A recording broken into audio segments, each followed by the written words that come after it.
let's talk about me again.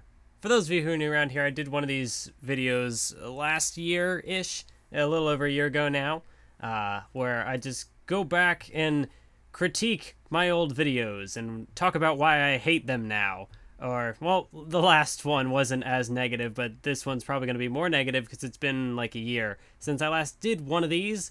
And my video style of making videos has changed in a year, and I just like to criticize myself as well, I guess. So I gotta be negative about everything I've made, right? Also, last year I had only done the one because I figured that I was going to do it as like a Patreon reward. It's like, oh, if you pledge this amount, you can check out the videos behind the scenes of what I think about my content now. Only I didn't do many of those, actually. Like, I had started, and I wasn't quite sure what to do with the format with it, and they were, like, nobody was watching them because they went to, like, 2 or 3 people who actually were at that tier, so they were just kind of sitting there. No one was seeing them, and I was like, well, I don't really have much of a motivation to do them because I want to work on actual videos and not have to worry about that. So then I kind of just stopped and I took it away from the reward tier, and here we are now. I'm doing it again because I'm about to go to Anime Expo, and I kind of want to... I just made 2 videos that I'm really proud of. I just made the Talk No Jutsu video last month, and I made the Madoru Chiha video, the follow-up video to the Talk No Jutsu video. Let's just keep saying video all over and over. But I made those 2 videos, and I feel like that has marked something of a paradigm shift in my content. Like, I think I've finally found sort of the style that I want to go for. Not to say that all of my videos that I made before are necessarily bad, but I don't know, I think I was still trying to find my voice for that period of time, and I feel like I finally got a format that I like. I have an approach, a style of analysis-ing that I want to continue doing. And I kind of want that to carry over into most, if not all, of the future videos that I make. Like, I do have my more personal style, like what I did with the Place Further Than the Universe video, so I'll still make videos like that, probably. But as far as straight-up analysis goes, I think in the past I've had a lot of extra tidbits, just extra things, extraneous details, or I would phrase things in a more roundabout way that I just don't feel like needed to be in there. So that's why I feel like now is a pretty good time, not just because I wanted to have another video go out before Anime Expo, just to, again, say I'm going to Anime Expo, I guess, but also because I have just had this style shift, and I want to go back and talk about what was bad about everything before. Last time I left off on the SAO Abridged video, and I know at the time I had said that I wasn't, like, I had enjoyed some of those videos that I had made. Now I mostly dislike all of those videos that I last talked about. Like, the Mystere Fusion video is not bad, but, like, it's just a standard, like, recommendation thing, so it's also not super noteworthy. I mean, the Boruto video might be okay, but, like, the SAO Bridge video I pretty much hate now because my style... Like, I don't even agree with the conclusion I drew that SAO Bridge is the best parody ever, because my line of logic at the time made sense to me then, but not so much now, because at the time I had said, oh, SAO Bridge is the best parody ever because it is better than the source material. But you could arguably make that case about DBZ Abridged, and even at the time that I made that, like, I said that SAO Bridge was the best parody ever, but also not my favorite abridged parody. I'm like, you can have the debate about objectivity versus subjectivity. I feel like my favorite anime is also what I would consider to be the best anime, and that would apply to anything. So, like, my favorite parody would also be the best parody. So, I don't know. It's a weird conclusion I drew with that video. I explain my line of thought in that video, but a lot of it is just unnecessary padding. Did not need to be 16.5 minutes long.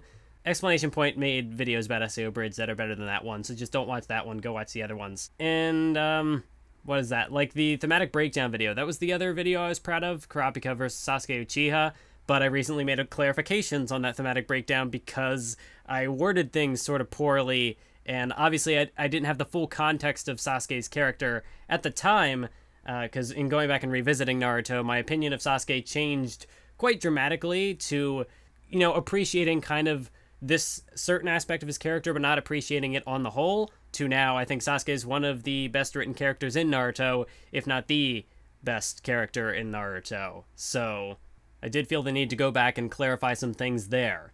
And everything else is just kind of, it's just kind of there.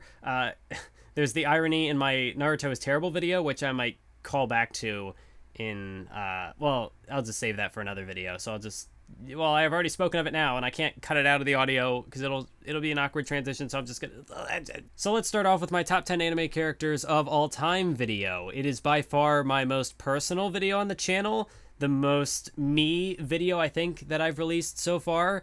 Part of that is because obviously it has that more personal style to it. That was the whole goal, was it's less of like, because obviously the title's ironic, like all of all time in all caps. Like, these are definitively the top 10 characters. There'll never be a better character because it's not like anime keeps getting made or anything. But with that video, I obviously was not going for anything definitive like that. I knew in making it that my opinions would change eventually. My opinions have changed eventually. Like, Nicholas D. Wolfwood, Rock Lee. Like, Rock Lee isn't even one of my favorite Naruto characters anymore, let alone one of my favorite anime characters of all time. So that video is not even accurate anymore. But the big point with the video was talking about how all these characters connected to me, like Achan, Deku, Simon from Gurren Lagann, talking about why I connected to these characters, like, because it was more of a discussion of me. This is me, and this is a very me video, and so I talked about me while also talking about the characters, and that's why I liked the characters, because I liked that I could see myself in them to a degree, or I liked other things about them, like Gon and Killua. They're not really me characters, but I still like them. They are still some of my favorite characters, but like, I don't know, in those videos, it was just a lot of summary and a lot of personal anecdotes, and that was kind of it. That's the video. It's summary and personal anecdotes. So obviously, if I were to remake a video like that, which I wouldn't because my style doesn't really lend itself to top 10s anymore. Even at the time, the top 10 video was kind of out of place. But if I were to make another video like that, where I talked about all the characters and how they relate to me, like I kind of just did that anyway with my Best Boys, Best Girls videos from March Madness. So yeah, I guess that's kind of how I would do it, only I would script things and maybe cut things out. So yeah. I do think like if I had to make a playlist of like required viewing for Math Wiz, I would put that video in there. It's definitely not one of my best. It's pretty weak, I think, as a video, but like, there's so much pathos in there, so much Math Wiz in that video. Like, it's the most Math Wiz video, if that makes sense. So, yeah, I do still, I hold an affinity for that video in my heart, somewhere deep down in there. I love that video. It's I think like a landmark of the channel, but there were also moments in that video where I feel like I was way too harsh on myself, because I tend to be too harsh on myself. Like in that video, I talked at one point, like, there's one line in particular where I was talking about Simon, and I talked about how much of a selfish, I believe my exact wording was how much of a selfish asshole I must have been in middle school, and I feel like that way too negative of a way to phrase it. Like, I was not that bad. I don't, like, even if I'm not fond of my middle school self, to call myself a selfish asshole seems like it's a bit of a stretch. I think it would take a lot to refer to anyone as a selfish asshole, and I don't think I was anywhere near that threshold. I could have just chosen different wording, like, called myself a selfish jerk. Like, that would have been fine. Why'd I have to call myself an asshole? I don't know. So yeah, there are a lot of moments in that video that are very cringe-worthy on my part, because I'm like, you went too far there, man. Stop being so self-deprecating. That's a lesson that I still need to learn, but, you know, I think I have a degree more of self-awareness about it, which doesn't necessarily make it good. Now I'm just rambling, but that's what I always do. So, and yeah, that's going to happen in a video like this. It's probably already, you'll see by the runtime, it'll be a very long video. But I think I've learned to be a little more reasonable in my self-deprecating habits. Like, I think I can look at my videos and see flaws in them without calling all of my videos trash, even though that's kind of what I just did about everything that came before. But not all the videos that I talk about in this video are going to be trash, because I do think, like, beyond the top 10 video, I think is when I started to make, like, before that, I think a lot of my videos were bad. But after that video, I think a lot of them started to become more decent. Not to say that they were all good, some of them were still bad. Like the How Music Influences a Scene video, I don't even really need to talk about that much. It's just a bad video. It's not even a fully fleshed out argument. It was just a, hey, here's a tangent I had in my Naruto soundtrack video that I decided to just make as its own video to test the waters on how I would discuss music. But it's a terrible video. It's bad. The Naruto soundtrack video, not bad. I like that video, but the Dragon Ball Z one is just, it's one of the worst videos I've ever posted on the channel, because it doesn't even really feel like a fully fleshed out argument. It should have been posted. It's one of the ones that I'm most tempted to go back and delete, but I also have that, not pride, but like, I like having my flaws visible on the channel so you can kind of see how I progressed, the mistakes I've made, and I can go back and reference them later. It's like, hey, look at this. I made a dummies before, whatever that means, but I learned from that video. So keeping my flaws on the channel, it just shows that I learned my lesson, hopefully, and you can learn your lesson too if you're a content creator and you make bad content or look back on bad content and think it's bad, or yeah, you can get better. I think I've gotten better. You can get better. Everyone can get better. Even if you're already good, you can still improve. You can always keep improving because there's no such thing as perfection, but you can get closer and closer to it each day. I have no idea what I'm saying with it at this point, so let's move on. Here we go. If you want to talk about videos that I think are at the very least decent, if not somewhat good at this point, my Ski Gakure video is, of this, like, up to this point, my favorite video, like, probably my best, even though it's not, like, not at this point in my channel, but, like, up to this point as of May 8th, 2017, when the video was posted. I like the atmosphere I was able to create, or at least I would have liked the atmosphere if I hadn't been so close to the microphone when I recorded this, because you can clearly hear all the peaking in my audio. It's terrible. I love the atmosphere in this video, because this is when the top 10 video is when I started using music, like background music for, if not the whole video, most of the video. And in the Ski Gakure video, I decided, you know what, after that top 10 video, might as well just keep putting music in the background. Didn't work out for all the videos. The Ski Gakure one, I think it worked out really well. And it's funny, because they're just two nothing tracks from the YouTube audio library, but they're good. They really helped to craft this grounded, this very heartwarming sound, I feel. And to talk about a show like Ski Gakure, where it's so warm, it's so, it's good, it's emotional, it's good, and the music, I think, helps to capture that atmosphere. Just having the peaking audio, not good at all. If I still had, like, the video file for that video, I'd go back and redo the audio so it doesn't sound like shit. But I don't have it anymore, so I would have to completely remake that video from scratch, and there's no point when I need to make new videos, and I want to make new videos, so yeah, there's no real point in redoing that video. But beyond the fact that the audio is terrible, I do think that I was talking more about presentation, talking more about, like, not talking about just writing and stuff, which is more what I like to focus on now. But the Ski Gakure video, granted, in talking about the presentation, I think I go a little too much into it. Like, there's something to be said, I think, about, you know, talking about good cinematography and, you know, the actual craft of making media, of making art. There is something to be said about that, looking at the fundamentals, because, you know, for one thing, if people don't know much about that stuff, how it can really play into a series, then you're able to teach them and get them to look more critically at even the more basic fundamentals. But then at the same time, you can look at the fundamentals and look at it in a really...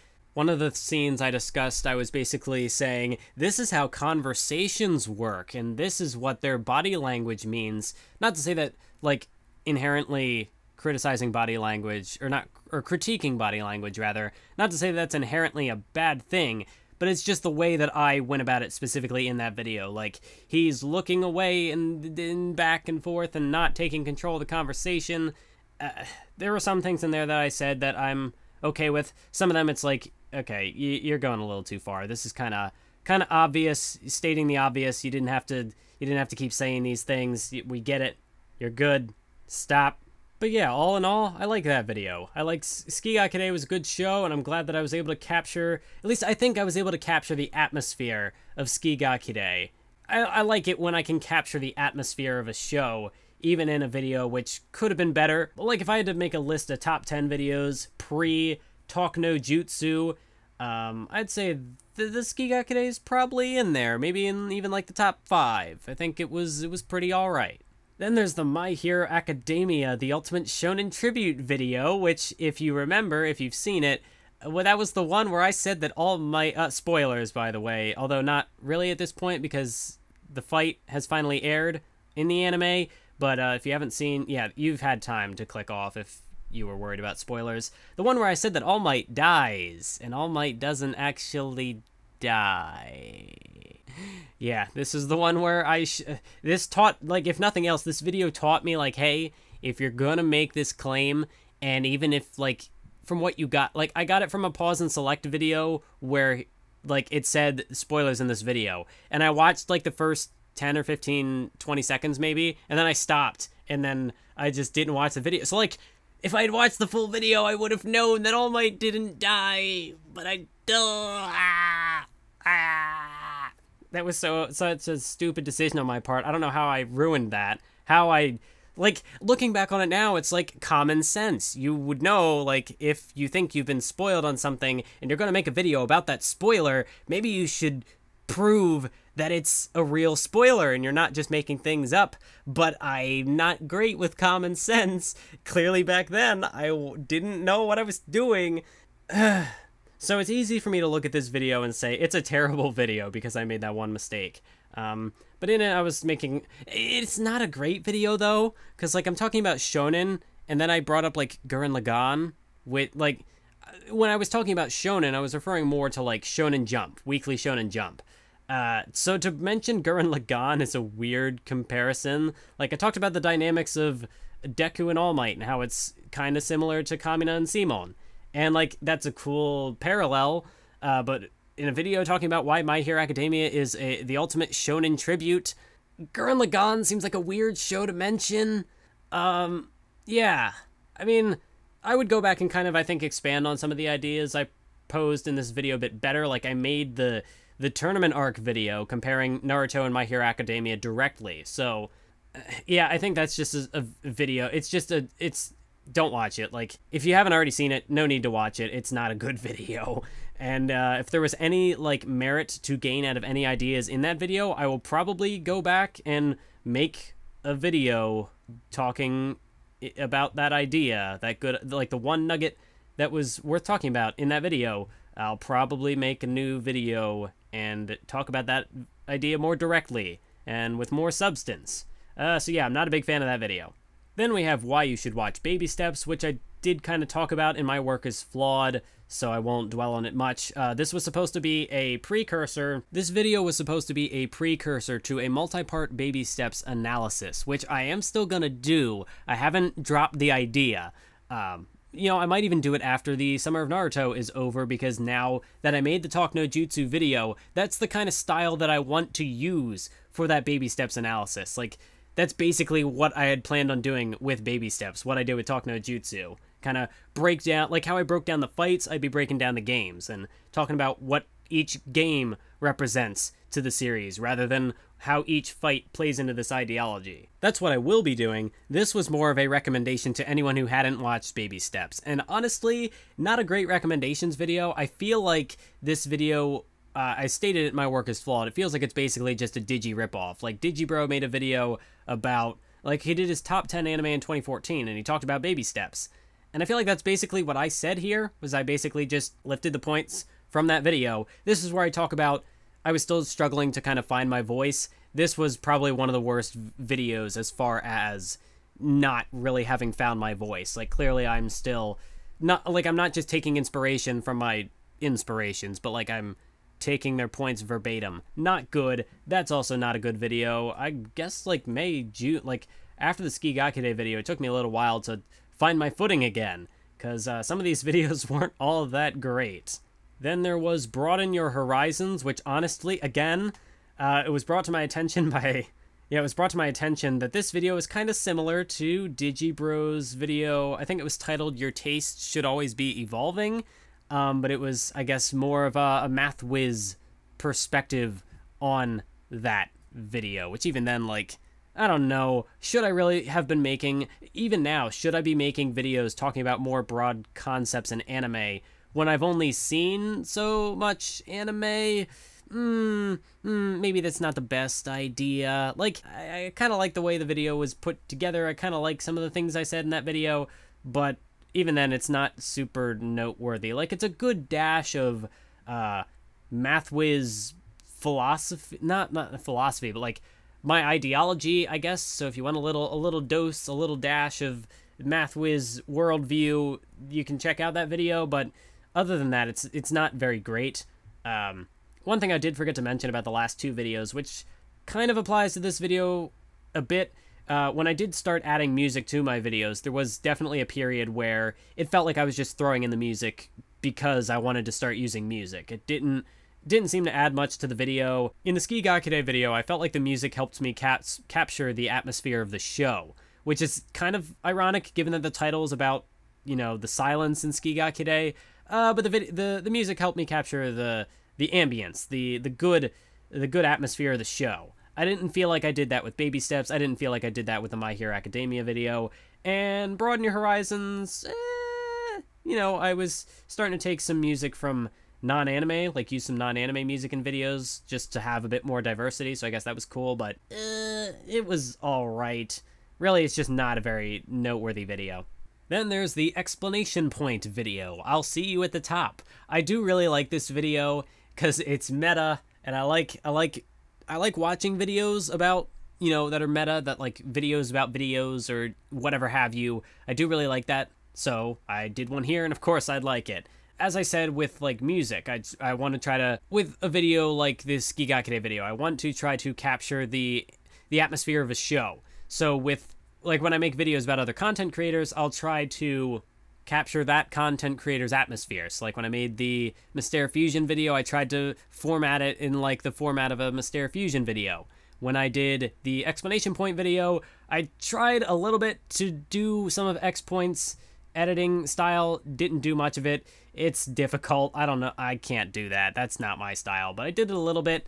And yeah, I don't know. I just like the video. It was a fun little video, not super serious. And then the skit at the end, I like, just because, again, it's more me, more of Math Wiz, and me, you know, throwing myself into the lore, throwing myself into the tournament arc, which explanation point still hasn't finished. Will it ever finish? Will we ever get a conclusion to the tournament arc?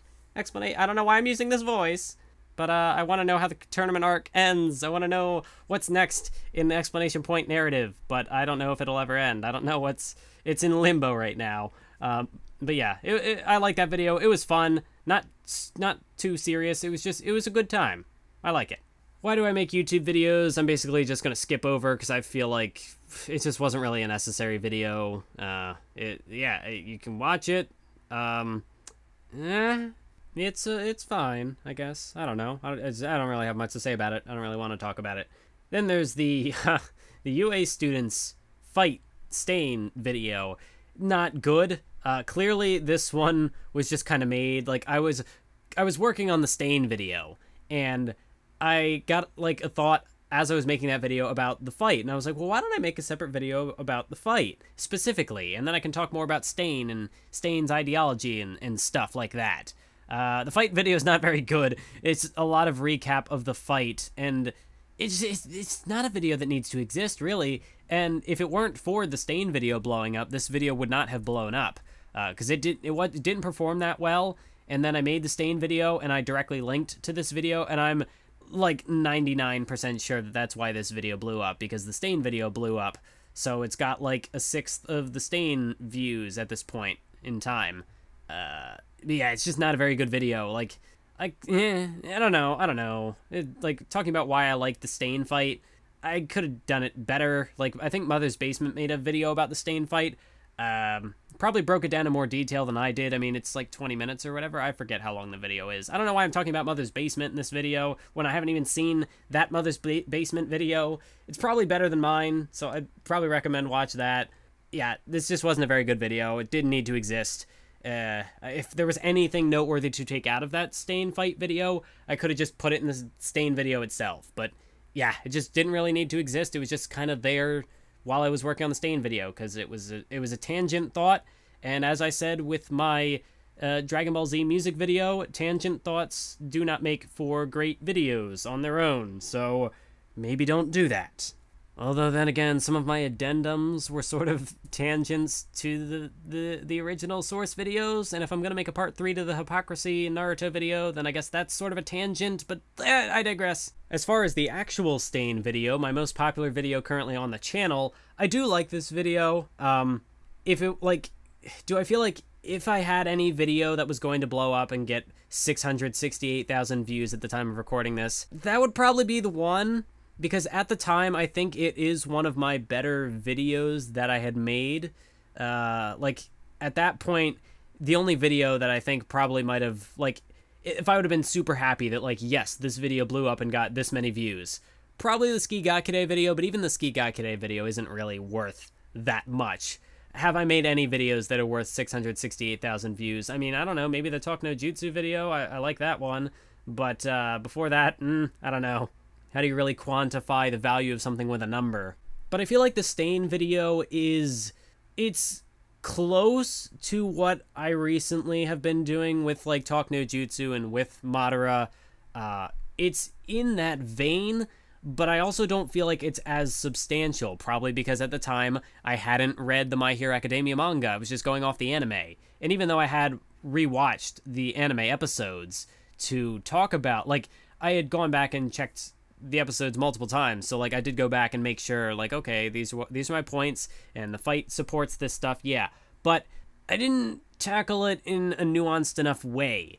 I feel like one of the things I mentioned in that video was I talked about how the UA students who were involved in that fight, I talked about how, like, oh, they were punished for acting heroically, and, like, at the time I knew that wasn't, like, there was another side to that, like, it was more nuanced than what I was saying, but I didn't go into that nuance. So I feel like this is a video that I feel like could have been longer than 10 minutes. I feel like it should have been, because there's more that I could have said on the topic. Certain things I could have cut out, yeah, but I feel like ultimately this was a more nuanced discussion than I gave it credit for.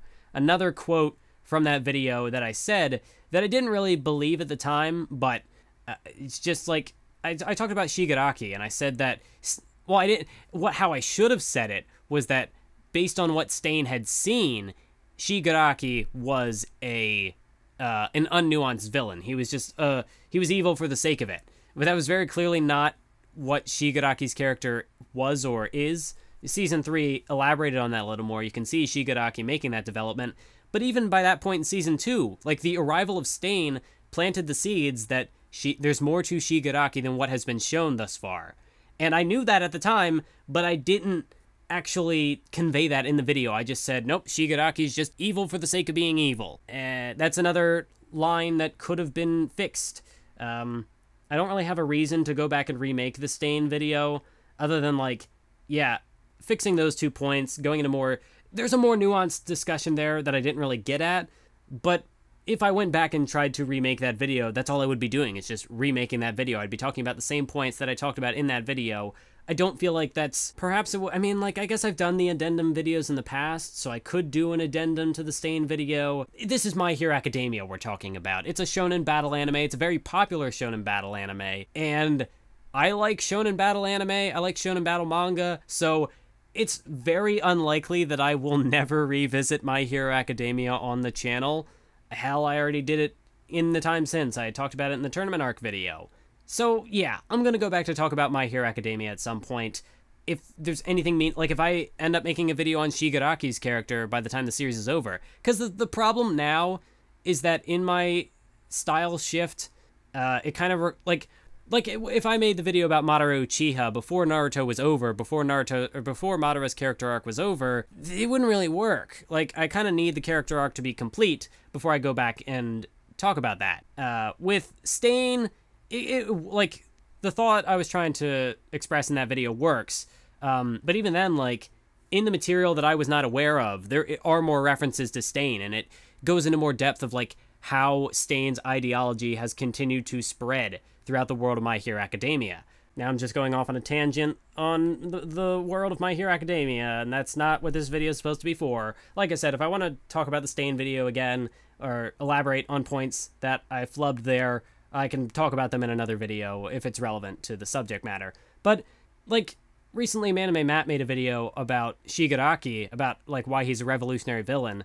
That's a type of video that like, me personally, I couldn't really make until the series was over. Or until, like, if Shigaraki ends up dying before the end of the series, then I couldn't really make it until, like, that character arc was over. Like, as I said with the Madara video, if his character arc wasn't over, why would I make that video? Because it could easily be disproven in his character development. There are certain things I think you can make, certain points you can make about certain sections of a story. Like, if I want to talk about a story arc, like One Piece, for example. One Piece is far from over, but you can make videos about One Piece even though the story's not over, because there are individual arcs you can talk about. You just have to make sure that you talk about them in the right context. With the Stain video, I do not think that I talked about it, you know, to a degree. That's one of the better videos, actually, as far as talking about it in the right context. I think I'm just looping myself in circles right now, so I might as well just stop. I might as well just move on to the next video. Yeah, but I do like the Stain video. It's one of my better ones from the time. Yeah. But then there is the Gamers video, the Love Pentagram of Death. And again, this is another one of those videos where I think I captured the atmosphere of the show pretty well. This video is very chaotic, much like Gamers, and that's why I love Gamers, so it makes sense that I captured it. I'm very off the wall. See, a problem that I have in a lot of my videos, and this is just me, when I'm reading off a script, really just in general, my voice tends to sound very robotic. And I don't know if that's just a result of me being very shy as a kid and not doing a lot of talking, but I don't think I'm great at enunciating properly. I feel like I do often tend to, like, if I talk for a certain amount of time, I tend to slip into this general monotone that I don't really know how to fix. I just kind of do. That just kind of is my voice. I don't know, maybe I need to do more speech training. Like, when I talked about this before. I gave a speech at my high school graduation, and I was talking with someone, a teacher, who was like helping me figure out where in this script do I need to put more emphasis? Where do I want to enunciate something more properly? And not just go through everything in a bland monotone. And even when I do try to enunciate, I still sometimes feel like I still sound robotic, because that's just my voice, and I don't know how to fix it. I don't know, that's just a general thing I have in my videos. I think the Gamers video was a little better, and like I was able to capture more of a passion. I was able to approach the subject and be very like, I don't know what that meant, what those noises meant, but yeah, be more passionate with the subject material.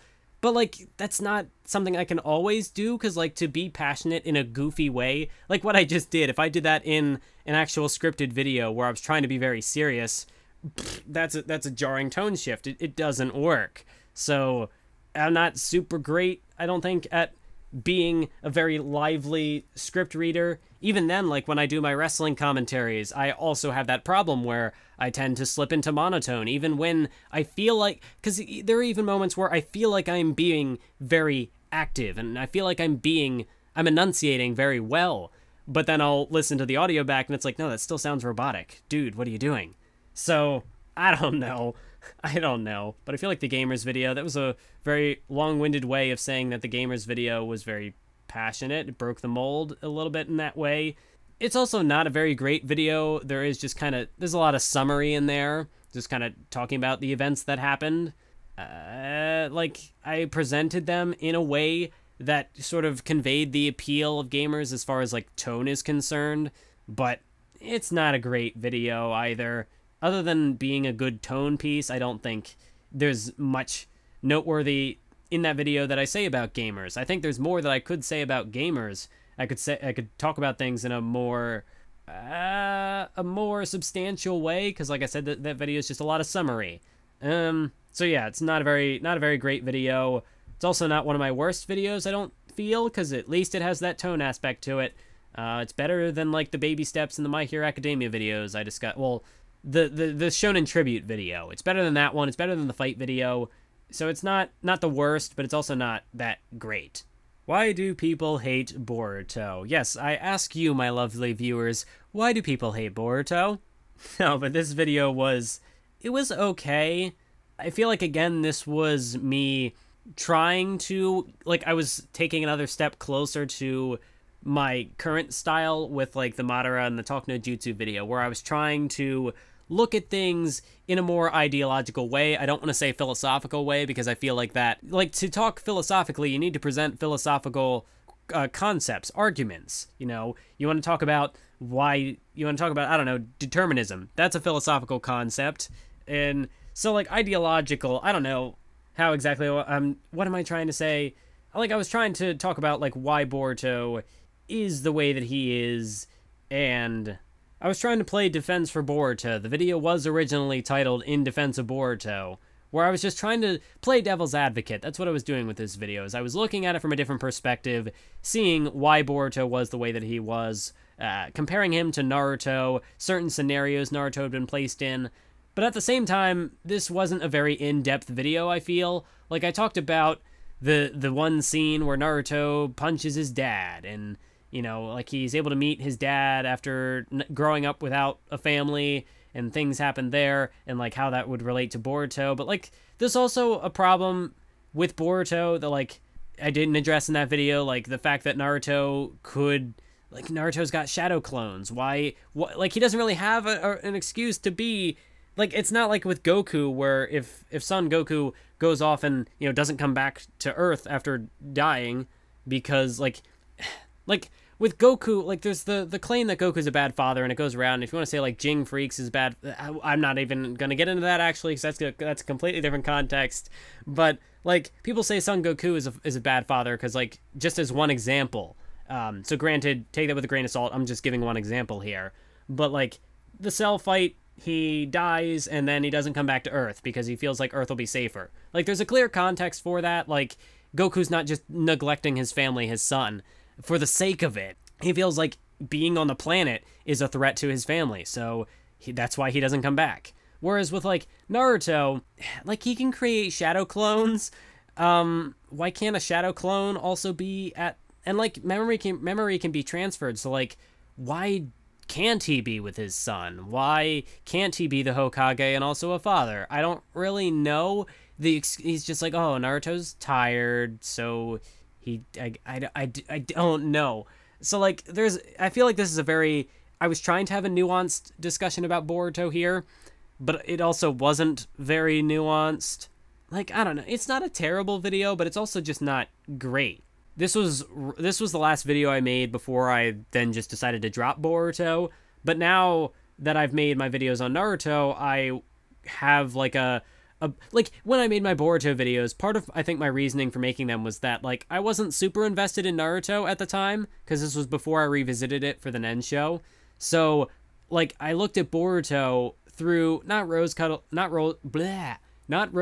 glasses, but, like, I had a lesser opinion of Naruto, so Boruto had smaller shoes to fill at that time. So I was, I guess, more open, more positive about it. But now that I've gone back and, like, I have the full context of Naruto, and I actually think Naruto is really great, before I might have thought it was terrible in a very terrible video explaining why. But now my opinion has changed on Naruto, so I need to go back and revisit those, like, 11 episodes of Boruto I watched. I don't think I need to revisit the film, because I still like the film for what it represents. Although, I guess I do kind of have to revisit it, because it was the whole, like, battle part when the villain gets introduced where I just tuned out, so I should probably go back and rewatch that part. But, like, everything before then, I like what that brings to the table from the perspective of Boruto. But now that I have a better idea of Naruto, I have a more informed perspective on Naruto, I can then bring that perspective to Boruto and perhaps see things that I didn't even realize the first time watching it. And as well as that, you know, go actually catching up on the series and seeing if Boruto maybe presents any other new interesting ideas. Like, someone left a comment, which I'll probably address in part 3 of the hypocrisy video, but someone mentioned a comment about how Madara had all these predictions about, like, what the village would be. And he talks about how the Senju are going to run the village, and how, you know, that's kind of what happens, is that, like, even if it's not through bloodline, through, like, being apprenticed by a Senju, the Will of Fire, Hashirama's Will of Fire, that is a Senju thing, sort of, like, so to speak. So, in the sense that the Senju were still running the village because the Will of Fire was continuously passed down, Naruto inherited that Will of Fire, so he was, quote-unquote, a Senju.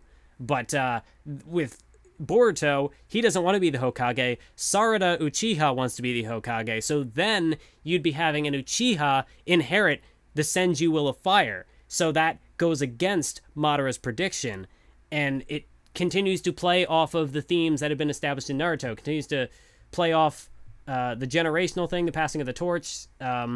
What's the other concept I was going to address? I think it also kind of plays into the whole destiny stuff, so to speak, which I can't really fully discuss until I make my Destiny video, which is going to be a very controversial video no matter how I tackle it, no matter how careful I am in my phrasing, no matter what I try to discuss, something's going to be misconstrued. Yeah, because that's a very controversial topic, so that's going to be a fun video, and that's going to be coming up later this month. I don't know why, I'm losing my mind. But yeah, this Boruto video, I ended up getting off on a way tangent. Boruto video wasn't that interesting. If I were to make a Boruto video nowadays, which I probably will end up talking about Boruto again at some point, because like right there, I just mentioned 2 or 3 really interesting ideas with Boruto. So I'll probably revisit it. Like, obviously I need to revisit the anime first and go check out the manga and stuff, but I will make some sort of video about Boruto in the future. Not as like that's not a promise, but like, I'd be very surprised if I had nothing to say about Boruto now that I have said so much about Naruto, and that I still have more to say about Naruto. It seems very unlikely that I'm going to have a neutral opinion, have nothing to say on Boruto. This is not Bleach. This is not a series that I read, or, you know, this is not connected to a series that I was just kind of like, meh, it's alright. I have a lot that I said a lot about Naruto, have things I would say about Boruto, but I've rambled in this video far too long. It wasn't that great of a video, didn't really need that much time to be discussed, but I did it anyway because I'm Math Wiz and I ramble. Let's analyze the Nen Show podcasts. I'm just kidding, I'm not going to do that. Now we have Gone Freaks versus Son Goku, a thematic breakdown. This one, it's funny because I published it in September, but I recorded it around the time that I made, I think, it was somewhere between the top 10 characters video and the very first thematic breakdown video. So I'd recorded this at college, and I just had it sitting there forever. And I would keep getting new ideas to work on videos, and I was kind of saving the thematic breakdown video. I was saving it to edit for another time, just on the off chance that I would run out of ideas at that point, and not, like, I wouldn't have anything fresh in my mind to work on. And then I came around...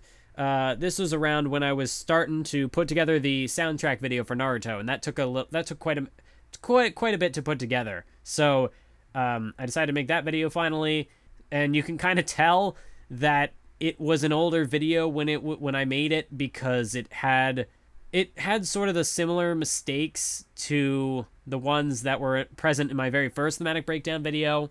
I feel like the perspective from which I approached Gon's character is very... Actually, let me check. When was the Morality of Gone Freaks published? Okay, so for context here, the YouTuber Alexander made a video called The Morality of Gone Freaks. He made the video on May 26th, 2017, which was after I had written and recorded the Gone Freaks video, but before I had published it. So that gave me a bit of a new perspective on his character. Not like I don't know. I don't want to say a new perspective, because I did understand that there was more nuance to Gon's personality, but it was still recontextualized nevertheless. It gave me more information to go off of with regards to his character. So this video was pre that video. It was pre the Morality of Gone Freaks, because like I discussed the stuff with Pito. I think that in particular I had kind of discussed, and in framing him against Son Goku, I talked about it as more like, oh, Gon was at first sort of innocent, but then, or he was at the very least presented as more innocent, but then he had this breaking point where he just snapped. Even though, like, with Gon's character, as the Morality of Gone Freaks, that video pointed out, was that his character was more nuanced from the very beginning. There was very subtle foreshadowing all throughout the Hunter x Hunter anime and manga, the Hunter x Hunter story. I don't know why I keep referring to one and not the other. But there was very subtle foreshadowing and a very subtle shift in Gon's character throughout the entire story, not just that one part. So that was a little off. But what I liked about this video, whereas previously I had said that I was struggling to make the music work in my videos, like even in the Stain video, I don't remember much in the way of music, like really enhancing the the experience of the video. But this video probably has one of my favorite edits I've ever made at the very end, which if you've seen the video where it builds up and it's, you know, you got these paralleling shots between Gon and Goku, you know, you build up, you've got the hopefulness of Goku, how it ends on this high note with Krillin being revived, and immediately contrasting that, juxtaposing it with the tragedy of the Chimera Ant arc, and you just get this big crescendo in the music, and you get the moment where, you know, Pitou just, like, explodes, Gon attacks them, and then Killua screams out, and it's good, it's good, oh, I love that moment so much! I'm really glad that I made it. I shouldn't really, this sounds arrogant to be marking out of my own videos, but I'm doing it anyway, because it's a really good moment. I like it a lot. I just wish it was attached to a better video. Like, it's not really a great video. Like, I have problems with the first thematic breakdown video. I have very similar problems with this thematic breakdown video, but god damn it, that is a good edit. That's a good edit. Prove me wrong, or whatever the meme is. Convince me otherwise. So yeah, that's that video. Then we have the natural progression of Hunter x Hunter, which this one's better. You can obviously tell that this one there was more time. Like, this one wasn't made back in March or April of 2017 and then sat on for like 4 or 5 months. This one, there were a couple of Hunter x Hunter ideas that I knew I wanted to work on from, like, when I started making YouTube videos. Hunter x Hunter was one of the major, I think it was probably the series that I knew, like, I had these topics set aside, and, like, or maybe I didn't have them set aside immediately when I started the channel, but, like, when that summer came about, I was thinking more about Hunter x Hunter, and I would come up with these concepts. This is where you got the undervalued greatness of early Hunter x Hunter. This is where you got the kite problem. This is where you got the natural progression of Hunter x Hunter. There were these 3 ideas in particular that I knew I wanted to discuss, and I still have a couple of them saved on my drive that I need to go back and flesh out a little more after the summer of Naruto. But this was one of those topics that I was really excited to discuss, and I think it does show in the final product that this was something I had been thinking about for a while, because Hunter x Hunter, I think I finished it like a year or so before I actually started making YouTube videos. I definitely started watching it at least like 2 years before I started making videos. So it had plenty of time to leave that impact on me, and because it's my favorite anime, I was thinking about it I think about it a lot. I think about Hunter x Hunter a lot. So, I do think that it shows in this video. This I would probably call what I call it the best video I had made at that time. Probably yes.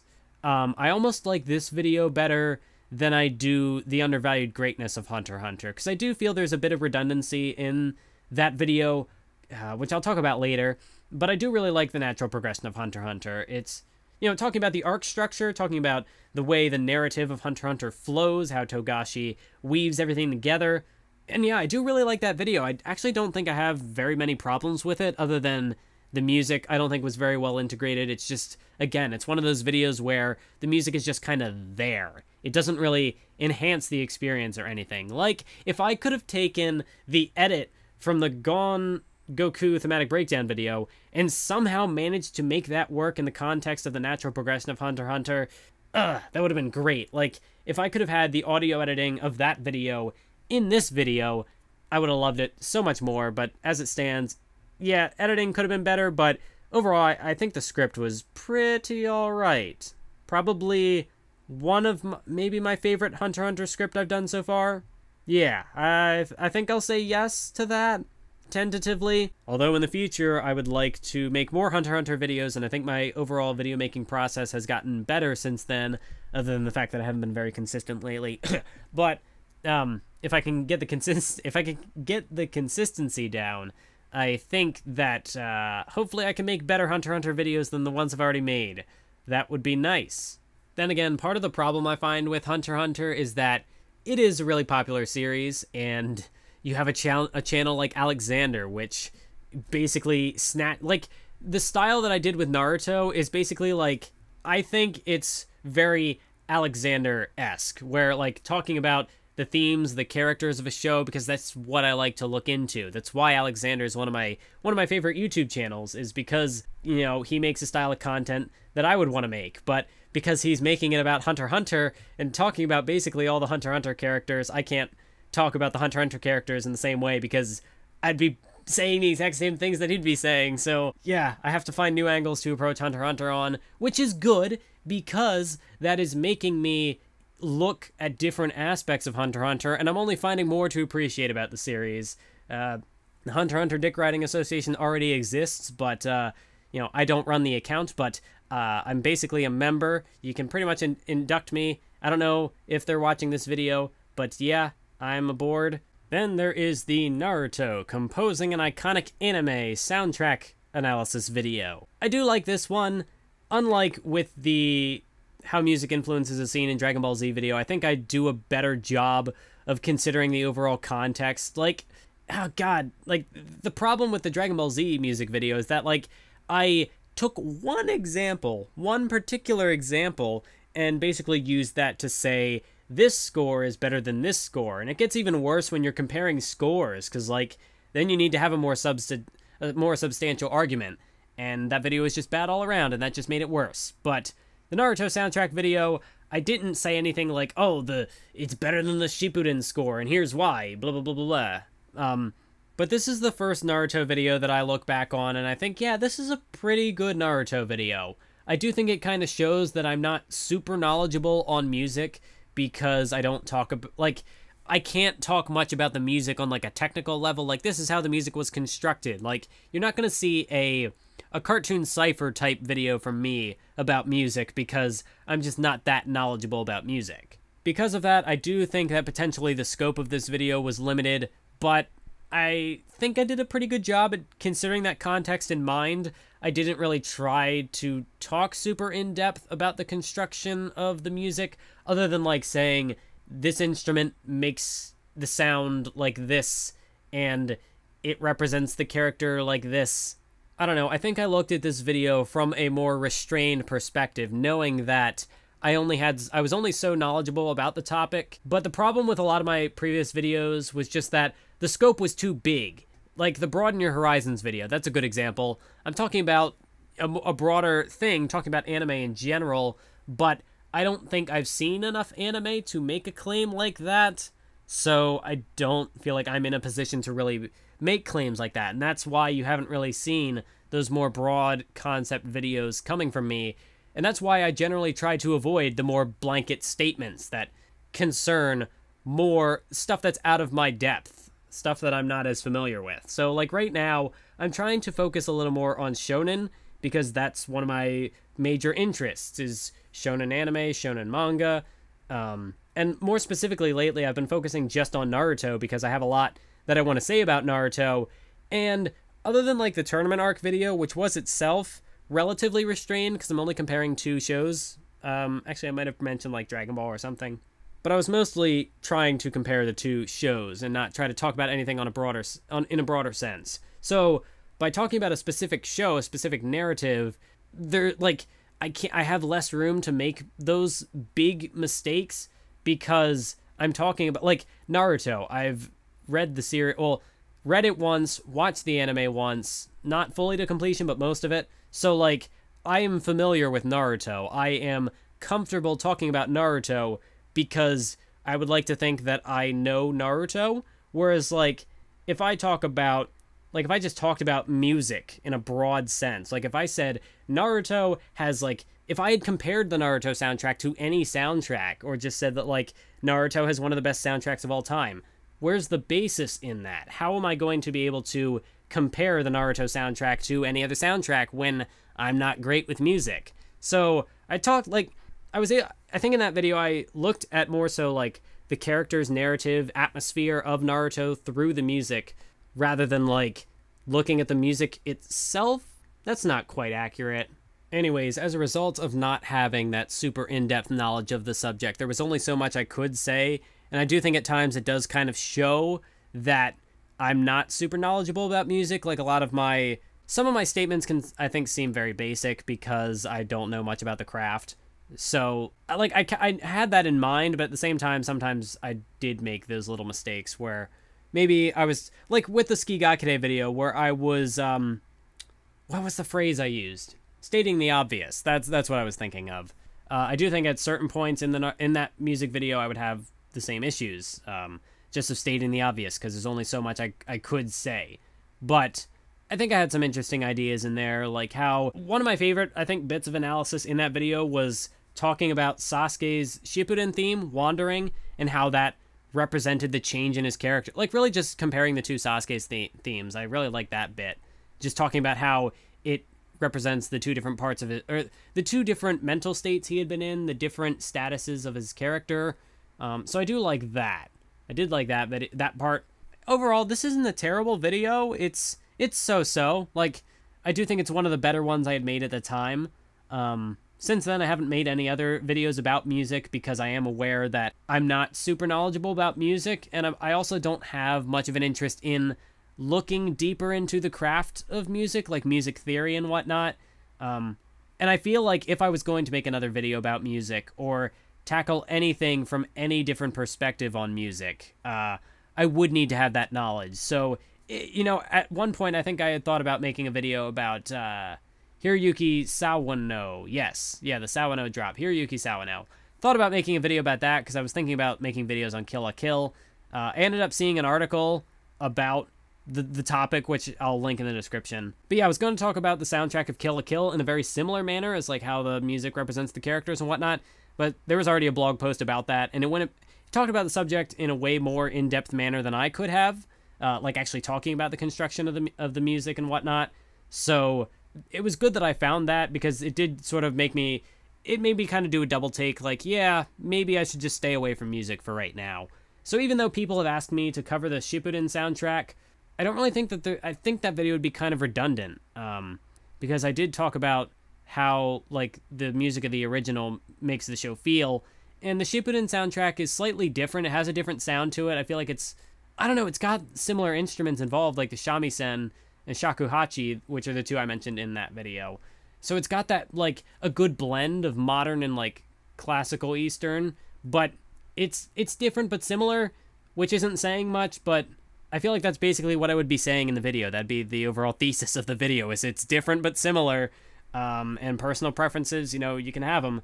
So that's why I haven't made that video, and that's, like, the only other video I guess I could really say music related, except maybe, like, a Kame ga Kill, because that's, like, the one redeeming aspect of that show that's legitimately great is the soundtrack, but I don't really know much to say about that. I rambled on again a little longer than I needed to, but yeah, if I had to look at out of all the videos I'm going to be talking about today, you have, like, the Skigakure video I look back on still a little fondly. You have the Stain video, then probably and then the natural progression of Hunter x Hunter. Then you'd have the Naruto soundtrack video. I do like this video, even if it is perhaps a little basic for the subject matter. It was a good experiment if nothing else, it was a good experiment for me.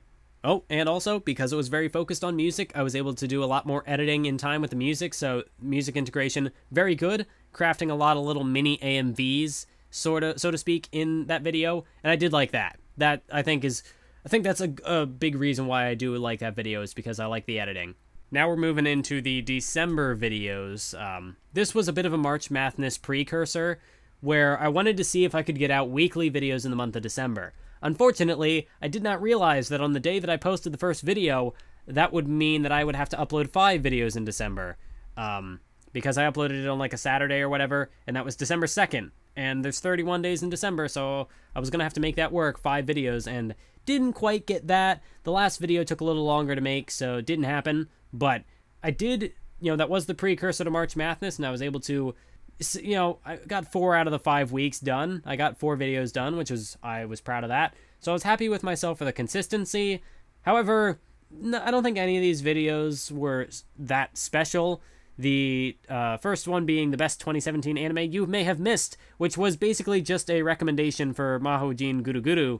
Don't really think there was much, like, because it was just more of like a review recommendation thing. It was less of an analysis, I feel. So, I don't know, like, it's a fine video, I guess. It's okay, but it's also not super interesting to look back on. It's not like the natural progression video where, like, I had a specific point I was going to. I was trying to convey, at least, if I can words properly.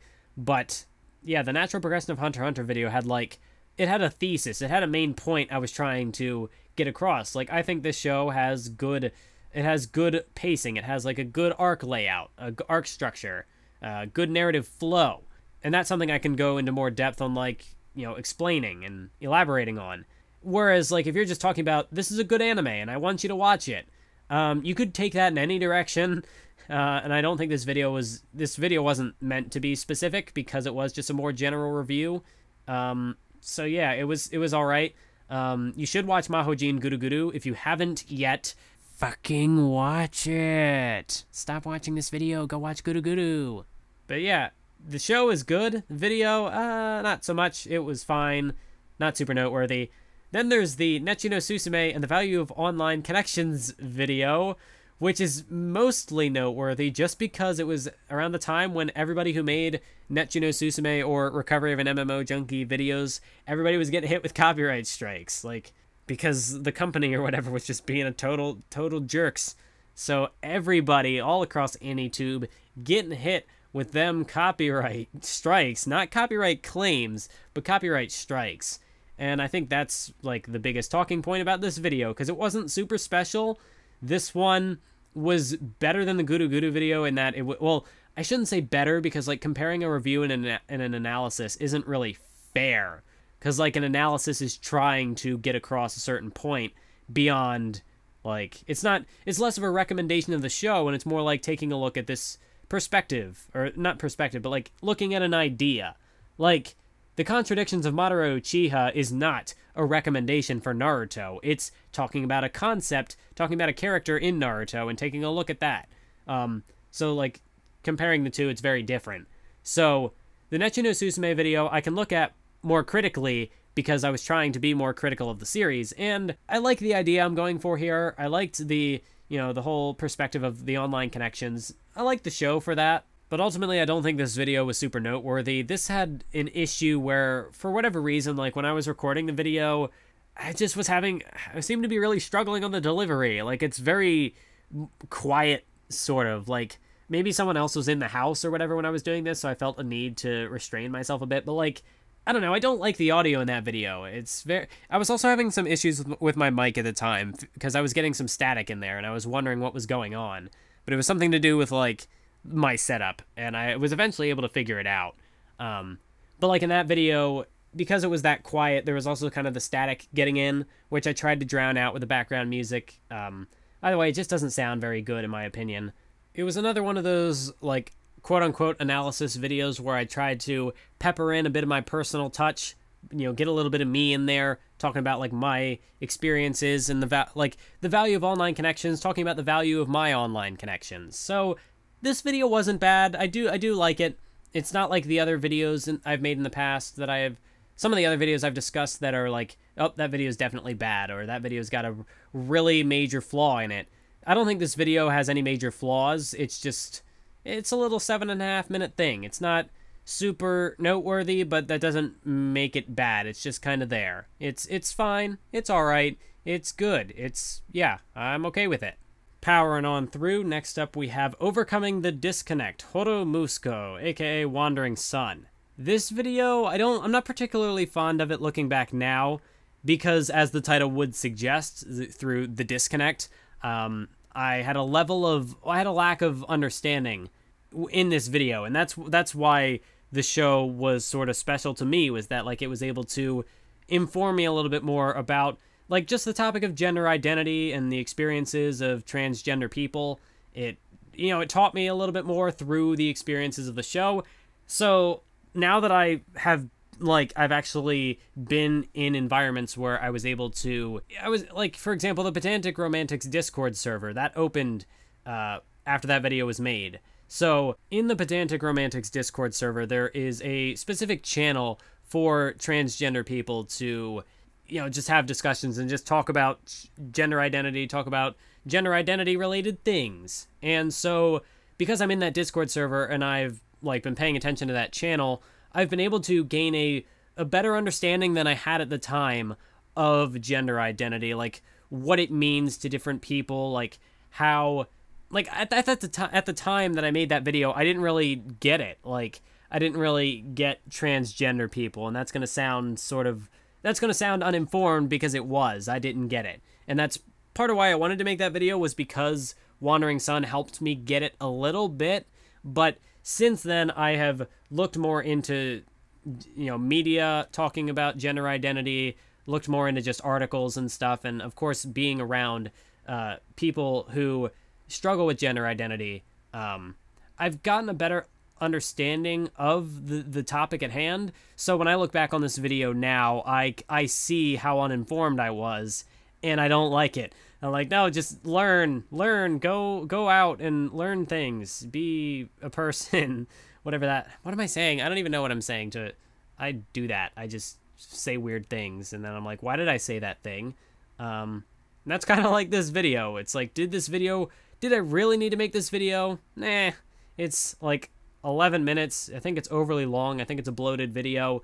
What is it? Under the Scope made a video, just a backlog bop video about Wandering Sun, and I'm like, yes, that video got at what I was trying to discuss in my video, but in a much shorter time frame, and it was much more concise. I just like that video. And my video, not so much, partially because it is made by me, so I look at younger me and just think, why younger me? Why are you you? Why aren't you me? Then there is the actual analysis, quote-unquote analysis in this video, which it's like, a lot of it's piggybacking off of the Pedantic Romantics video on Wandering Sun. Only like the one I looked at the very same scene that the Pedantic Romantic looked at, but I was like, oh, but this is what Anna was doing. This is what this other character was doing during that scene, that the Pedantic Romantic didn't talk about that character. And like, yeah, it did kind of work to like talk about. Even then, like, I don't feel like I have as much of an understanding of her character as I do now, because I started reading the manga after that video, and obviously the anime, I might talk about how Wandering Sun works as an adaptation, because it's very interesting to me. But like, there are several volumes, like I think 5 or 6 volumes before the anime starts, that the anime doesn't cover. So it really recontextualizes her character, and it recontextualizes a lot of the characters, obviously, because you're getting more information about them. But her character specifically, like I talked about her character specifically, and I didn't even know that there was this other side to her in the earlier section of the manga. So, yet nothing really about this video holds up to me anymore. So yeah, all around, not a super huge fan of that video, but I do still love Horomusuko. I do still love Wandering Sun. It's great. The manga's even better. So, or at least, like, what I've read of the manga so far is even better. I heard that there's some issues later on in the manga, but obviously can't talk about that, A, because I haven't read it, and B, because it'd be a spoiler. And if I learned anything from videos in the past, is you don't talk about spoilers when you don't fully understand the context of the spoiler. So, moving on, we have the undervalued greatness of early Hunter x Hunter, which, as I said, not as big of a fan of this one as I am the natural progression of Hunter x Hunter, but you could argue that because I had to look at the series, because I decided to look at the series from, like, ground zero, like, I was looking at some of the basics, like, looking at the first 4 episodes, talking about the scenes, the way everything played out, you could argue that, like, I was looking at the very base of the argument that early Hunter x Hunter is not good. People will talk about the Hunter exam not being good, people will talk about the Hunter exam being okay, but the first few episodes, the introduction not being great. So I said, you know what, I'm going to talk about this, talk about the first 4 episodes. To a degree, I did kind of cover why the Hunter exam was also good, but it was mainly looking at those first 4 episodes and looking at what they were setting up. So a lot of it was kind of basic. Like, if you've seen all of Hunter x Hunter, definitely, but even then, like, even just seeing that first arc, getting just looking at the characters, like, the foundations of each character, it's kind of like, well, duh, I've seen Hunter x Hunter, I know what this is, but I guess for people who don't get it, it's better to explain that. Like, I guess that's the case for a lot of media, is that, like, for example, the morality of Gone Freaks. Like, if you watched Hunter x Hunter and you understood his character, you'd see a video like that and be like, yeah, I get that. Or maybe you'd get, like, a little bit of a new context to it, like I did, but overall, like, you'd understand that. So I guess that's kind of how I feel about my video, The Undervalued Greatness of Early Hunter x Hunter, is that, like, yeah, I look back on it now and I think, well, of course, I get all of this stuff because I get Hunter x Hunter, or at least I'd like to think I understand Hunter x Hunter, but I guess for people who had the opinion that, I'm trying to change the opinion of people who, or get them to reconsider that the early episodes are bad. That's what the video was. So it's an okay video. actually, like, it's not as bad as any of the stuff really that preceded it that I said was bad. It did improve. Like, overall, I think it's a fine video, but it's not one of the standouts, in my opinion. Like, for the video, like, out of the noteworthy videos I talked about that I think were okay from that time period, or that I think were good, I would put this video in there, but maybe closer to the bottom, just because I don't know, I don't think it's as important, if that makes sense. Moving on from that, we have Pain and Legacy in Made in Abyss. I made this, now we're getting into 2018 territory. So I made this video around the time that my great-grandmother had passed away. So, like, looking back on it now, I don't think this video was super special, but at the time it meant a little more to me, like, in making it, because just the topic of, I don't know, like, the topic of death and whatnot, and legacy and stuff, and pain, I don't know, this felt more personal to me at the time, just because I guess I was feeling those emotions. So there is this video is a little special to me because of what, I don't know, just like the subject matter of it. But looking back on it, I don't know how good it actually is. I think part of my issue with this video is that I haven't read the manga, so I don't even have the full context of Nanachi's character or Bondrud's character, really just anything that's, like, a lot of what gets presented near the end of Made in Abyss, it's, like, set up for what is to come. So while on its own, it definitely did have a huge impact, it's a big reason why I like Made in Abyss as much as I do. But at the same time, I could have probably looked at this video in a broader context if I had read the manga beforehand. So, like, looking back on this now, I don't know if I would have made the video, because now I want to have a bigger, I want to have a broader context before I make something like that. Like, if it had been, like, if, I don't want to say this, like, if, well, I guess it'd be better to compare it to the tournament arc video, where in My Hero Academia, you know, even the tournament arc video has some problems with this, but, like, I'm talking about specifically the tournament arc, and the problem with, like, the problems with it is that the tournament arc does foreshadow a lot of things that I didn't really discuss in that original video, but it's, you know, the video's okay because it's only looking at the tournament arc. Well, actually, no, it doesn't really work. Doesn't really work, does it? Some of the things that I say don't work, because it's talking about the overall context of the narrative, and when you're talking about the overall context of the narrative, you need the overall context of the narrative, which I did not have on January 30th, 2018 when I published this video. So I guess to wrap things up with the Made in Abyss video, it was okay. It's another one of those videos that has, like, a dash of me in there. Like, it's very much in the vein of, like, the Nechi no Susume video, the Gamers video, Skigakure, like, well, actually, Skigakure wasn't very, well, no, it was, to agree, personal, because, you know, I'm an awkward person, so I get the awkward silence in Skigakure. But yeah, it's one of those videos that has more of the personal edge to it. But getting back to the tournament arc video, there are certain things, certain claims that I made in that video that I don't really think I had the authority to make, on the grounds that I am not caught up with the My Hero Academia manga. I've only read up to whatever has been published. I think volume, what volume just came out? I forget. But whatever's been published officially in English by Viz at this point. So yeah, I've read up to that point, but even then, that's not the full context of the narrative. And there are certain things I could touch on, like how the tournament arc does set up certain character dynamics. It sets up certain plot points that are going to be touched on later.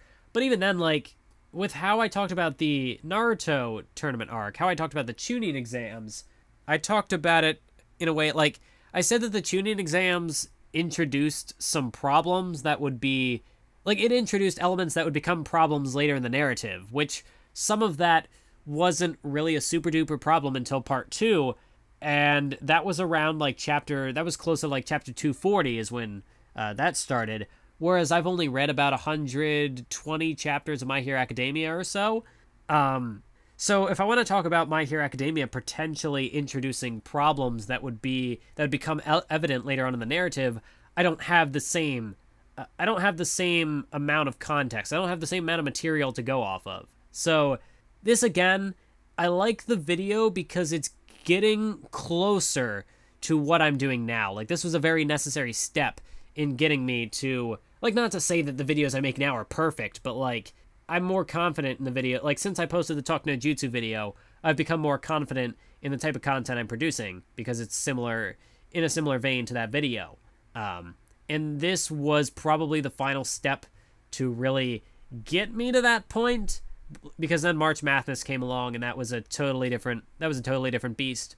But the tournament arc video, it was better at considering the context that I have, but at the same time not fully grasping that. And that's just going to be the problem if I ever want to compare an unfinished work with a finished work, is that I just have to be aware that I can't talk about one series in the context that it is finished while also comparing it in the same way to a series that is not finished, because I can't really say, like, Naruto introduced, like, if something happened with a character and, like, it would be wrapped up towards the very end of the series, then, like, I'm not going to have that context with My Hero Academia, because who knows how long My Hero Academia is going to go for.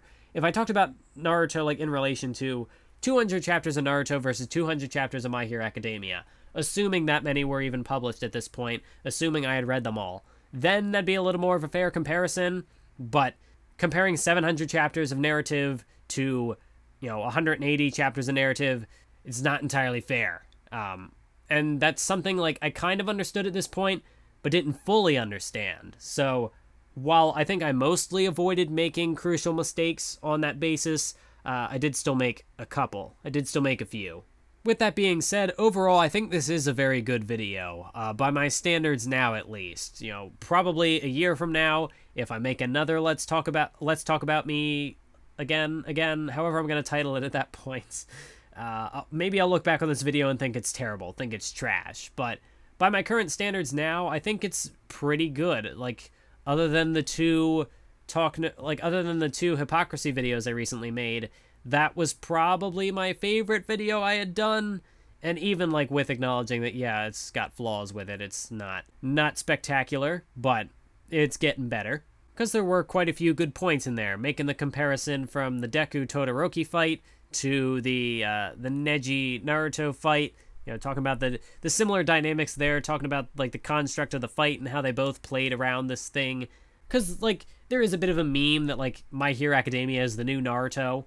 I mean, you even have the quote from... Actually, no, I'm not going to quote that because I don't remember the source, and I don't think I have the source, so I'm not going to quote it if I don't have the source, which is something I've learned to do relatively recently, which is something I should have known from the very beginning, is, like, don't say things if something... Like, if I made a claim that, like in my hypocrisy videos, if I had said that Kishimoto made this series with hypocrisy in mind, as opposed to, like, what I said in the Madara video. I said that Naruto, like, as I've explored in my previous videos, Naruto is, at least in part, a story about human hypocrisy. I think it would have been a little different if I had said Kishimoto made Naruto with the express purpose of exploring human hypocrisy. If I had said that, I think that's something I need to source. Like, because it's one thing, I think, to point out, like, my interpretation of the series, but it's another thing to say, this is exactly what the author was going for. That's something that I think needs to be cited. And then there's the obvious things of, like, if I reference something, like, another good example, I guess, would be, if I had mentioned that Kishimoto didn't know how to beat Madara, and that's why Kaguya showed up.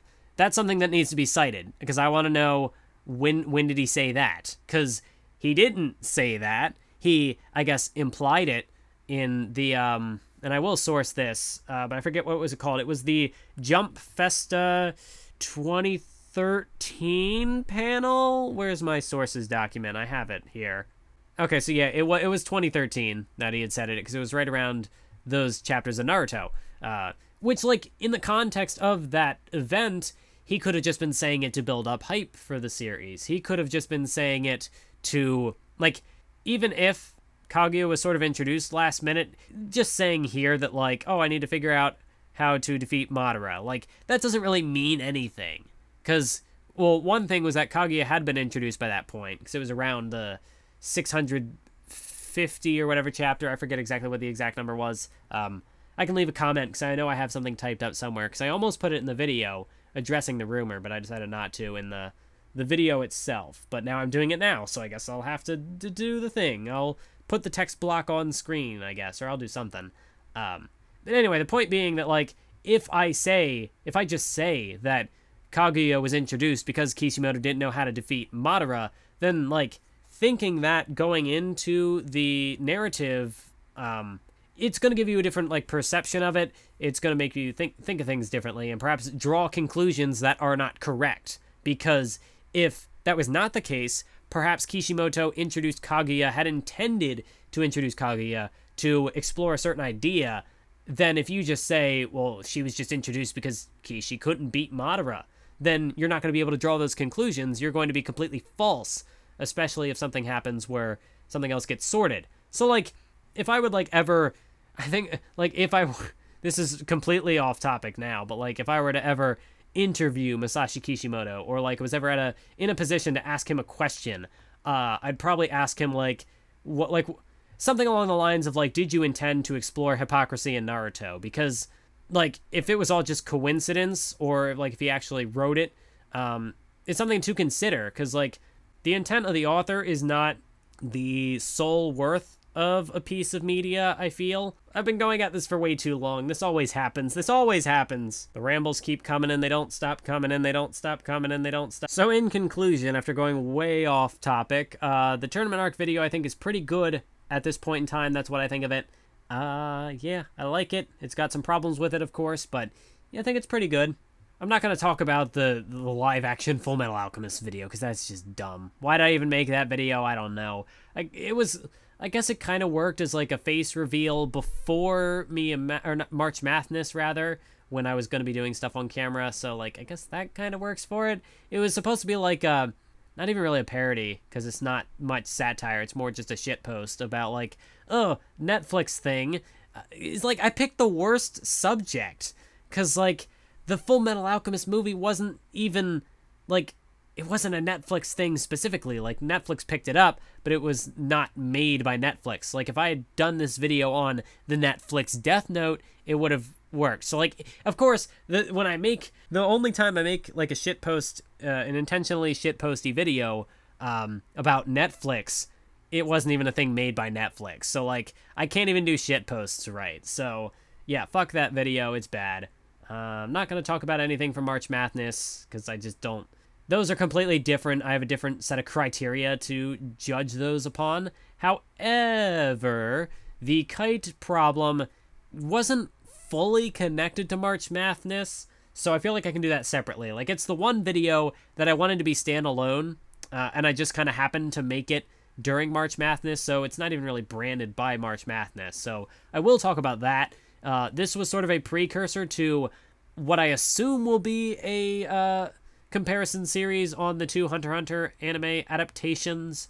I will do that at some point, although with my shift in content, it's going to take a little, like, I'm going to have to be a little more careful with how I make those videos, especially now that I'm more aware that I want to cite things depending on what I am saying.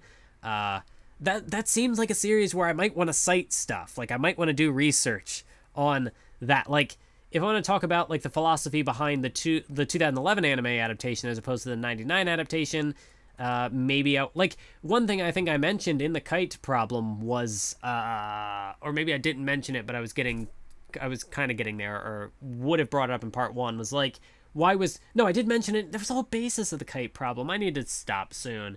But the whole basis of the kite problem was, like, Kite was introduced at sort of the last minute in the 2011 anime. Why was this? And part of the thing, like, I had kind of wondered was, obviously the material was available. They knew that Kite would be an important character. So why did they do that? Did they just forget to put him in? Well, obviously not forget, but, like, I didn't understand why they did that. Was there a purpose behind doing that? And I got a really interesting comment on that video, which I will, I will discuss that comment in more detail and give the comment credit in my, well, it's by Awesome Ninja, so just go to that video, check it out. But I will actually cite the comment when I do my comparison series, when I do eventually do that, whenever that will be, talking about, like, how the two Gons from each anime, like, the 99 Gon and the 2011 Gon, are pretty much two different characters, and they're portrayed differently throughout either show. So, like, the presence or absence of Kite is kind of important, really essential to that difference in characterization, but I would have to look into I'd have to look up some sort of interview or something, figure out, like, was that the expressed intent in the 2011 anime? And if it was, then I can sort of address that criticism, like, oh, Kite shouldn't have been brought in last minute, it feels dumb. But I can, like, look at that, have a source to cite and say, hey, this is what they were trying to go for, and then I can go from there. I can figure out what they did well, what they did not do well with that intent, and, like, explore the implications of that with a more informed basis, as opposed to just making a claim, not having it sourced. So, like, the Hunter x Hunter videos, those will probably be coming out later than they otherwise would have been. That probably would have been a thing. Like, if I hadn't done the Summer of Naruto, that was probably next on the docket. But now my style has changed, and I'm a little more aware, or trying to be more aware with what I post, trying to be better about making better content. So that'll probably be delayed for a bit yet, because obviously I'd want to do more research, and I could do that before I actually start making the videos, because to do it after the fact seems a little weird. I mean, then again, I've done addendums, so that's a bit different. What am I? I'm going off topic again. I like that I explore it from perhaps a different perspective from the consensus, which is like, Kite being introduced the way he was in 2011, that was bad, because, you know, this is what it does, and it makes Kite seem like he's last minute out of nowhere, seems like a retcon, etc., etc. But I explored it from a different perspective, and that's why I think if I did make a comparison series between the two Hunter x Hunter adaptations, I think I'd have an interesting, worthwhile perspective to bring that from, because there is the camp that values 99 over 2011, saying that 99 is just all and out and out better directed, and they'll cite all these different scenes and whatnot, showing how it works. And then there's the 2011 camp, which says that, like, oh, the color palette's dull, da-da-da-da-da. They say 2011 is great, while 99 is kind of bad. The 99 camp says 2011 is kind of bad, while 99 is good. I'm somewhere in the middle, where I think both are great. I like both versions. And so, like, I think it'd be interesting if I did a comparison series where, like, yeah, maybe I'm not going to convince anyone that either series is, you know, better or worse than the other, but maybe I can change some opinions, give them a different perspective that they otherwise haven't seen. I went off the rails again, but yeah, I'd be coming at it from a neutral perspective of, you know, liking both shows, so there'd be something in there for everybody, I guess. But as far as the Kite problem goes, I think it is a good setup. Obviously, I got a couple of comments in there that gave me a different context on, like, how to view the two different Hunter x Hunter adaptations, which I will then discuss more in my comparison series. So I do like this Kite problem video. It does have its own problems, of course. Although now that I've said that, I can't think of anything immediate that I'm like, oh, why did I do this? This was bad. I shouldn't have did that. That was dumb. Why'd I do that? I don't really have any thoughts at the moment along that line. So maybe I do like the Kite problem. Regardless of if I have anything negative to say about that video at this point in time, I definitely would lump it in with, like, the tournament arc video and the two other Hunter x Hunter videos and the soundtrack video and the Skigakure video. I like them. I do like those videos. But like I said, maybe in a year's time, if I do another one of these, I will hate it. Maybe I'll be able to talk about it. I'll have a different context with which to look upon that video after making my comparison series. So we'll see. And I am going to stop at a place further than the universe. Well, I'm moving forward a place further than the universe. This will be the last one. Because obviously I don't want to talk about the Talk No Jutsu video when I am feeling so good about it. Like I said, I described it as a paradigm shift in my content. So, of course, I really like that video. And I don't feel like it'd be fair. Like, all these other videos, I've had some time. Like, I've had at least 2 months to sit on them and recontextualize my opinion of them. Look back on them and see what I did right and what I did wrong from a broader context of where my content was at then versus where it is now. Can't really do that with the Talk No Jutsu video or the Madara video because that's where my content is now. So, of course, I would like it more than maybe I will later on when my content has evolved yet again. But we shall see if I can keep if I can keep those videos in high regard in the future, or if I will come back to hate them later.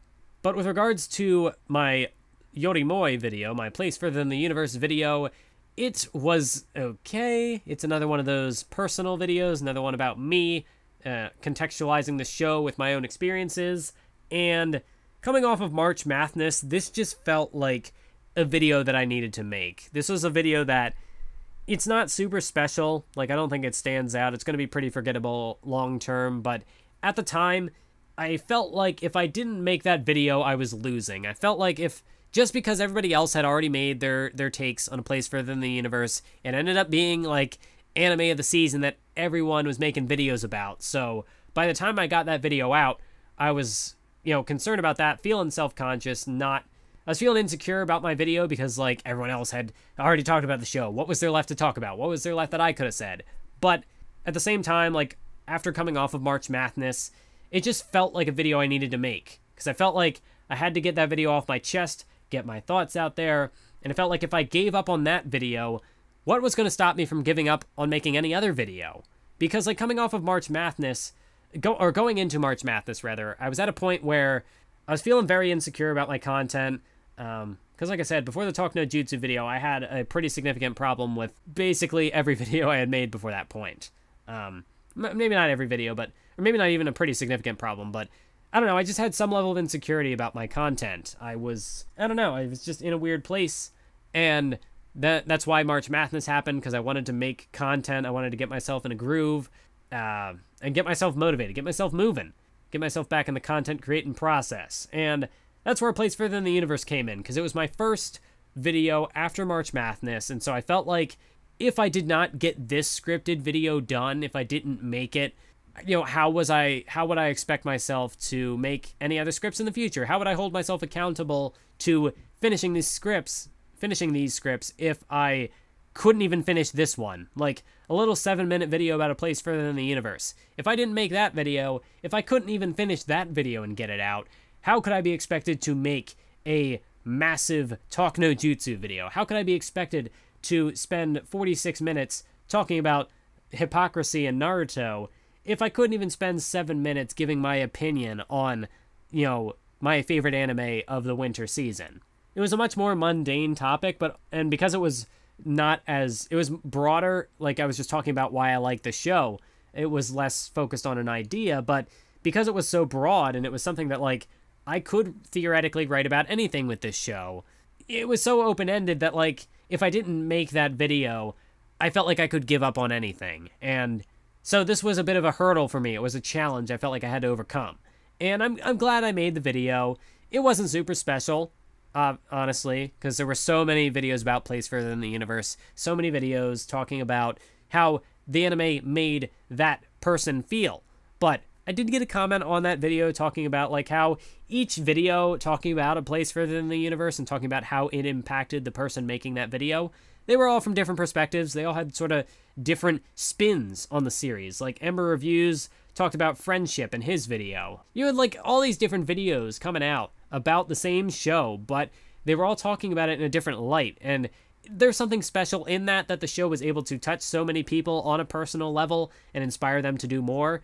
And so while my video wasn't as special, like, in a vacuum, in a way, like, my video wasn't special because there were so many videos already out there, but in a way, I think that made it kind of special because there were so many videos out there that I was a part of this, this wave of people who were impacted by this show, and there were so many different takes on the show that I think that just speaks to the quality of A Place Further Than the Universe. I think it speaks to the amount of pathos that the series carried, just the craft of the show.